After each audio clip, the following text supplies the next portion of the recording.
Night நிறைய பேர் நானே ட்ரெயின் பண்ணியிருக்கேன். ஆனால் நான் சொல்லிவிடுவேன், நான் 10-11 மணிக்கு மேலாம் இருக்க முடியாது.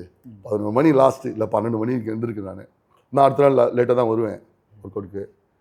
அதுவே நான் 12 மணி இருந்து தூங்கி முழிச்சாவே எனக்கு பெரிய கஷ்டமாக இருக்கும் எனக்கு.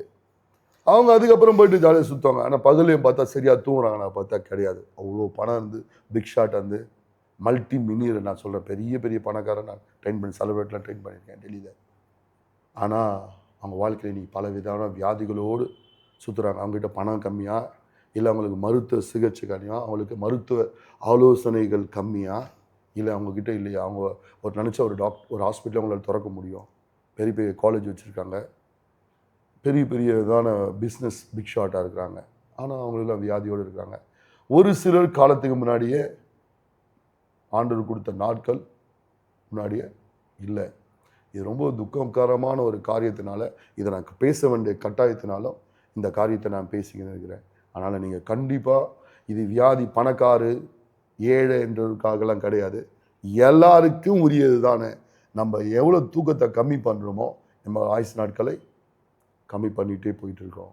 நான் முன்னாடி சொன்ன மாதிரி தான் ஸ்லோ இது நம்மளுக்கே வச்சுட்டு நம்ம அதனால் வர விளைவுகள்லாம் பார்த்தா மனத அமைதி போயிடும், நம்மளே துக்கமாக இருப்போம்.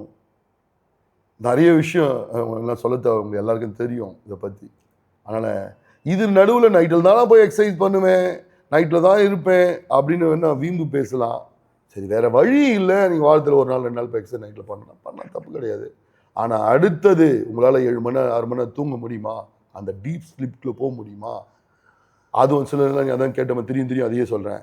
பாதியை பிரித்து தூங்கலாம் மாஸ்டர், பாதி பகல்லையும் பாதி நைட்லையும்? கண்டிப்பாக கிடையாது. தூங்குனா அதான் பகல் ஏதோ ஒரு மணி நேரம் ரெஸ்ட் எடுக்க தூங்குகிறோம், ஓகே, ரிலீஃப்காக பரவாயில்ல. ஆனால் தூங்குறது வந்து லாங் ஒரே ஸ்ட்ரெச்சாக தான் தூங்கணும். ஒரு 6 மணிலேருந்து 7 மணி நேரம் தூங்குனா இதெல்லாம் நம்மளால் தவிர்க்க முடியும். நம்ம நீங்கள் சொன்ன மாதிரி மெடிஷன்லாம் இருக்குது, எதுவுமே ஒரிஜினலாக கிடைக்கல. உண்மைதான், சின்ன குழந்தைக்கும் இன்றைக்கி கேன்சர் வருது, பெரியவங்களுக்கும் கேன்சர் வருது. ஏன்னா நம்ம சாப்பிட்ற ஃபுட்டில் எல்லாத்துலேயுமே கலப்படங்கள், எண்ணெயில் கலப்படம் இருக்குது. சின்ன குழந்தை என்னை சுற்றில சின்ன குழந்தை 7 வயசு குழந்தை இப்போ பிளட் கேன்சர் வந்து இறந்துறாங்க. அது ஏன்னா அவங்க அப்பா வந்து இது முன்னாடி பேசியிருப்பேன், சிக்கன் ஃப்ரைட் ரைஸ்லாம் வாங்கிட்டு போய் கொடுப்பாரு, சில்லி சிக்கன்லாம் வாங்கிட்டு போய் கொடுப்பாரு. அந்த குழந்தைக்கு ரொம்ப பிடிக்கும். ரொம்ப நாள் குழந்தை பிறக்காத ட்வின்ஸு குழந்தை பிறந்துச்சு. ரொம்ப ஏழையான நம்ம ஜிம்முக்கு தண்ணி கேன்லாம் போடுவாங்க. அவர் ரொம்ப ஆசையாக அந்த குழந்தை ரொம்ப ஆசையாக வளர்ப்பார். எனக்கு ரொம்ப பிடிக்கும். குழந்தைங்க வாங்கிட்டு போகுது போனோன்னே அண்ணா குழந்தைங்க எதிர்பார்த்துருப்பாங்க, நான் வாங்கிட்டு போனேன்னா அவர் அது மாதிரி ரொம்பவே அந்த குழந்தைங்க நேசிப்பார். அவர் ரொம்ப ஏழையான மனுஷன்தான். ஆனால் குழந்தைங்க 2 பிள்ளைங்களுக்காக ரொம்ப கஷ்டப்படுறார். அந்த ஒரு குழந்தைக்கு அவரோட எல்லா சொத்தையும் அழிச்சிட்டார், காப்பாற்றி ஆகணும்னு. ஆனால் அவரால் காப்பாற்ற முடியல.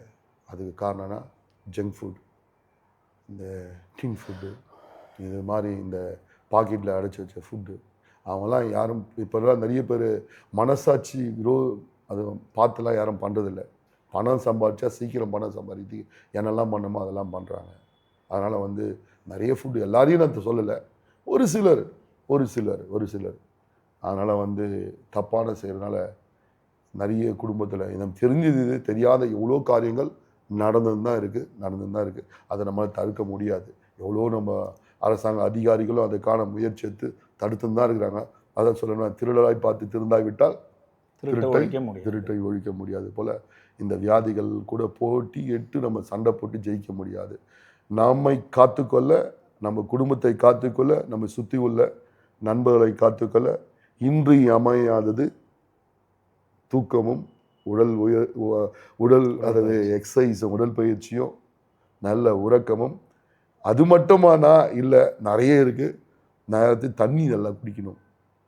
மாஸ்டர் தண்ணி குடிக்கணுமா? ஆமாம், நிறைய பேர் இதில் மிஸ் பண்ணுறீங்க. தண்ணி எக்ஸசைஸ் பண்ணுறோம், நான் ஏசியில் இருக்கிறேன், வீட்லேயும் ஏசி, ஜிம்மில் வந்தாலும் ஏசி, ஆஃபீஸ் போனால் ஏசி. எவ்வளோ தண்ணி குடிக்கணும்? 2 லிட்டர் தான் தண்ணி குடிக்கிறேன் அப்படின்றாங்க. அது ரொம்ப தப்பு. உங்கள் பாடி எங்கள் டைமில் எங்களுக்கு கற்றுக் கொடுத்த கோச்லெஸ்லாம் சொல்லுவாங்க, பாடி பில்டிங் பண்ணால் 6 to 7 லிட்டர் தண்ணி குடிக்கணும். அட்லீஸ்ட் நான் அவ்வளோலாம் குடிக்க சொல்லலை, அட்லீஸ்ட் ஒரு 4 லிட்டர், ஒரு 5 லிட்டர், இல்லை ஒரு 3 லிட்டர் தான் தண்ணி குடிங்க. தண்ணி உங்கள் பாடிக்கு உங்களோட வேலைக்கு ஏற்ற மாதிரி தண்ணி கண்டிப்பாக குடிக்க பாருங்கள். தண்ணியினால் குடிக்காதனால நிறைய வியாதிகள் வருது. இது நான் சொல்ல தேவையில்ல, நிறைய டாக்டர் சொல்லிட்டு தான் இருக்காங்க, பேசின்னு தான் இருக்கிறாங்க, அவேர்னஸ் கொடுத்துருக்காங்க. கண்டிப்பாக தண்ணி குடிக்கல மிஸ் பண்ணாதீங்க. சாப்பிட்டுட்டும் போதும் போயிட்டு ஏசி ரூமில் படுத்துடலாம், வேறு ஏசியில் இருக்கிறோம், எல்லாமே ஏசி தேவைப்படுது. ஓகே, நல்லது தான், இதெல்லாமே நல்ல தப்புன்னு சொல்லலை நான். ஆனால் இதெல்லாம் நம்ம சின்ன விஷயம் தானே. தண்ணி தொடர்ந்து தண்ணி குடிக்காதனால நிறைய பிரச்சனைகளை விளைவுகளை தெரியும்ல. நிறைய பிரச்சனைகள் வயிற்று சம்மந்தப்பட்டதான பிரச்சனை, உடல் ரீதியான உபாதைகள் நிறைய வர சான்ஸ் இருக்குது. அதனால் நோயற்ற வாழ்வே குறைவற்ற செல்வம். இனிலிருந்து நேரத்துக்கு சாப்பிடுவோம், நேரத்துக்கு தூங்க பார்ப்போம், நம்ம குடும்பத்தையும் நம்ம சுற்றி உள்ளவர்களையும் எல்லோரையும் சந்தோஷமாக வச்சுருப்போம். God bless all you.